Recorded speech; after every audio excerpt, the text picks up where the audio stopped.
I think it just means that you're called to give to others. I was fortunate to be in a troop with a bunch of 70-year-old scout leaders, 70-plus-year-old scout leaders, Tuskahoma Brown Miller, affectionately known as Mutt Miller,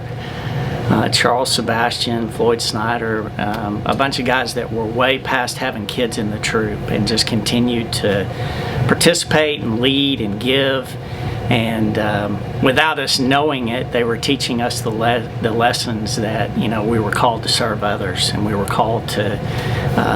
carry all this training into our life as adults and try to pass it on to somebody besides ourselves.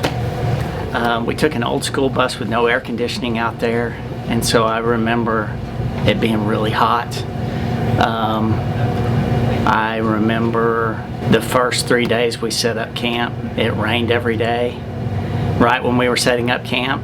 and I thought, man, this is not the most fun in the world. And I remember the last day, all of us standing looking over the base camp saying, I wonder if we just turned around and went back, if they'd come find us, because it was so much fun. It was just getting to spend all that time with those young guys, and being able to, you know,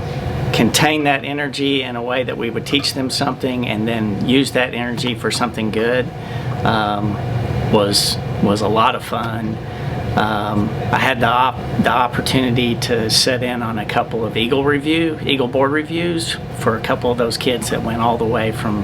first grade through fifth grade with us in that den, and that was just it was a huge honor to know that they cared enough about what we did for them that they wanted us to continue to be involved and get to witness that. So, I mean, probably my most memorable is summer camp at Slippery Falls with again all those senior men that were there just to pour into us, and they would, I mean, we would have these ad hoc opportunities to, Mr. Miller was a native Seminole Indian, and he loved Indian lore, and he would pull us over and just start, showing us how to make a rope, or showing us how to sharpen an axe, or whatever it might be.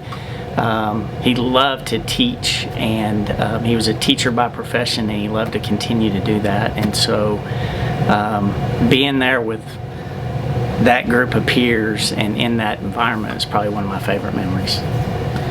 Well, I hope I played a small part in perpetuating scouting and giving our youth the opportunity to continue to learn and grow and develop, and in whatever small way I can. I mean, I think that's what we're called to do.